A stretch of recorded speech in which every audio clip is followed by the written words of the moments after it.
हम भारत में जन्मे हैं, इसलिए भारतीय नववर्ष मनाते हैं चैत्र के महीने में, गुड़ी पड़वा के दिन हमारे भारतीयों का नया वर्ष प्रारंभ होता है। फिर भी आज के बेटा बेटी जितने कैलेंडर से नया वर्ष मनाते हैं, 2025 जाएगा, 2026 आएगा।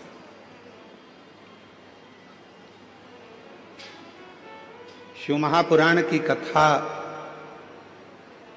इस 2025 में आपके मुंबई में हो रही है।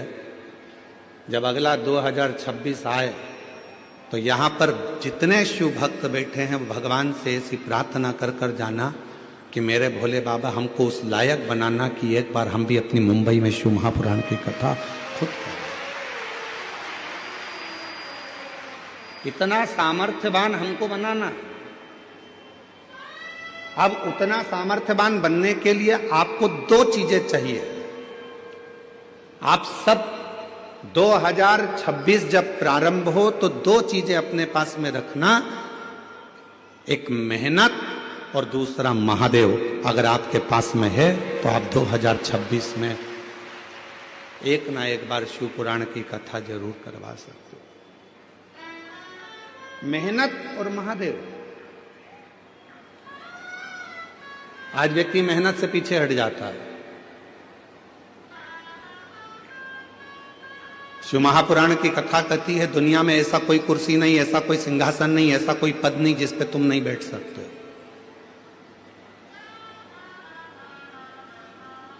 ऐसी कोई कुर्सी नहीं बनी है, ऐसा कोई पद नहीं बना, ऐसा कोई सिंहासन नहीं बना जिस पे आप नहीं बैठ सकते। बस उस पे बैठने के लिए आपको दिन रात एक करना पड़ेगा, बहुत मेहनत करना पड़ेगी और साथ में महादेव को एक लोटा जल चढ़ाना पड़ेगा, तो वो कुर्सी आपके पास में आएगी जरूर, वो पद भी आए।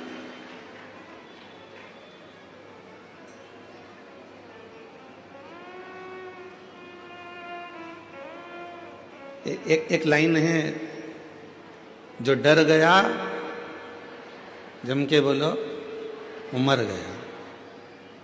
मेहनत से क्या डरना, विद्याध्ययन से क्या डरना, परिश्रम से क्या डरना।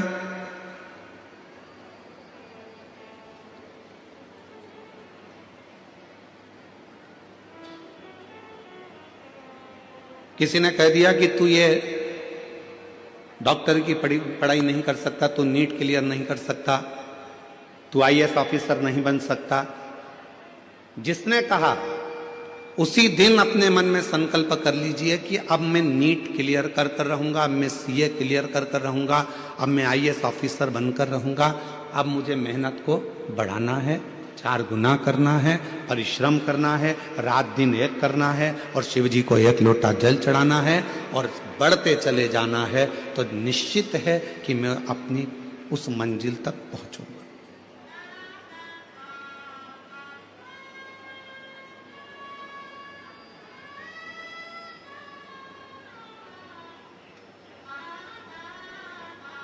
शिव पुराण करती क्या है? शिव महापुराण का कार्य क्या है? जो होश में है शिव पुराण उसमें जोश भरती है। किसको जोश भर रही है? जम के बोलो, जो होश में है। शिव पुराण क्या करती है? जो होश में है उसको जोश भरती है। होश कैसा? कई लोग होते हैं नशे में रहते हैं, उनको होश ही नहीं रहता। कोई धन के नशे में है, कोई सत्ता के नशे में है, कोई वैभव के नशे में है, कोई अपनी वाणी के नशे में है, कोई अपनी काया के नशे में है, कोई अहंकार के नशे में इतना चूर रहता है कि उसमें फिर होश नहीं रहता, उसमें होश नहीं रहता। इतना नशे में डूबा रहता है कि वो होश खो बैठता है, उसके अंदर होश नहीं रहता।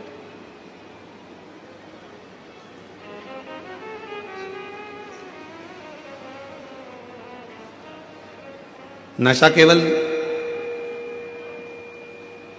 मदिरा का, दारू का नहीं होता, नशा अहंकार का भी होता है, धन का भी होता है। और याद रखना,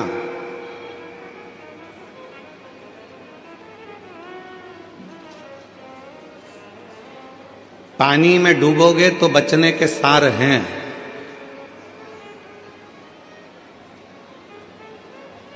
पानी में डूबोगे तो बच भी सकते हो, पर याद रखना दारू की प्याली में डूबोगे तो जिंदगी में कभी नहीं बच पाओगे। पानी में डूबने वाले को बचाया जा सकता है, पानी में डूबने वाले को रोका जा सकता है, पानी में डूबने वाले को थोड़ी सेफ्टी दी जा सकती है, पानी में डूबने वाले को बचाया जा सकता है, पर प्याली में डूबने वाले को बचाना कठिन हो जाता है, बहुत कठिन। और उससे भी ज़्यादा कठिन है अहंकार के नशे में डूबने वाला व्यक्ति, अभिमत्ता में डूबने वाला व्यक्ति।